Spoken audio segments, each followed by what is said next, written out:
Présidente, Monsieur le Vice-président, mes chers collègues, ce rapport sur la dotation globale de fonctionnement des lycées pour 2026 nous propose de confirmer la stratégie que nous portons depuis maintenant 10 ans autour de Valérie Pécresse. Depuis 2016, nous avons remis les lycées franciliens à la hauteur de notre région et des enjeux éducatifs. Pendant que la gauche régionale laissait nos lycées à l'abandon et laissait nos établissements se dégrader, nous avons reconstruit pierre par pierre un service public éducatif digne de ce nom. Ce rapport est un véritable engagement pour garantir à chaque élève de notre région les conditions optimales d'apprentissage et de réussite. Plus que jamais, nous faisons de l'éducation notre priorité, car le budget lycée devient notre premier budget régional, comme l'a rappelé la présidente.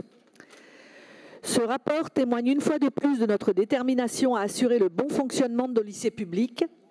Pour 2026, la DGFL est en hausse à 85,4 millions d'euros, mais ce chiffre ne reflète qu'une partie de l'effort régional, car à périmètre constant, les moyens alloués au fonctionnement des lycées ont presque doublé depuis notre arrivée en 2016, passant de 120 millions à plus de 206 millions d'euros en 2026. À cela s'ajoutent 382 millions d'euros de masse salariale pour les agents régionaux dans les lycées. En tout, 588 millions pour faire fonctionner nos lycées publics. Un demi-milliard. Jamais la gauche n'a fait voter un tel budget de fonctionnement pour nos lycées franciliens. Ce chiffre historiquement élevé balaye toutes les caricatures de l'opposition sur l'école privée. Car pendant que vous nous accusez de délaisser l'école publique, nous lui consacrons en réalité 7 fois plus de moyens que pour les établissements privés sous contrat. Vous nous avez laissé en héritage des établissements vétustes, mal entretenus, mal financés. Depuis notre arrivée, nous avons fait ce que vous aviez délaissé. Nous avons doublé les moyens des lycées, nous les avons rénovés, sécurisés, végétalisés, équipés, modernisés.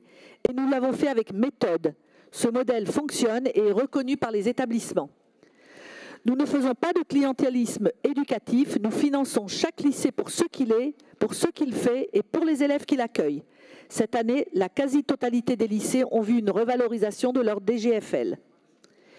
Et là où certaines régions laissent les lycées se débrouiller avec leurs factures d'électricité et leur budget cantine, nous prenons tout en charge directement pour ne pas les pénaliser de l'inflation.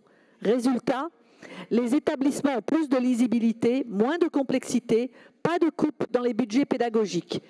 Et cela permet surtout de protéger les familles les plus modestes avec des tarifs de restauration gelés à 50 centimes. Nous savons qu'une éducation de qualité commence par un environnement scolaire stable, moderne et bien financé. C'est tout le sens de cette dotation et c'est la colonne vertébrale de notre politique éducative menée par Valérie Pécresse depuis 10 ans. Mes chers collègues, ce rapport est une claque pour ceux qui disent que nous aurions affaibli l'école publique. C'est exactement le contraire, car nous n'avons jamais autant investi dans nos lycées, jamais autant soutenu les établissements, jamais autant préparé l'avenir. Près de 4 000 € par lycéen, 2 fois plus que sous la gauche, une hausse de 70% des dotations depuis 2016, une stabilité budgétaire garantie malgré la crise. Voilà ce que nous faisons, loin des postures idéologiques et loin des procès d'intention. Je vous invite à voter ce rapport parce que c'est bien plus qu'un budget, c'est notre engagement pour l'école publique. Et c'est la démonstration que lorsque la droite dirige, l'éducation avance dans le bon sens. Je vous remercie. Merci Madame la Présidente.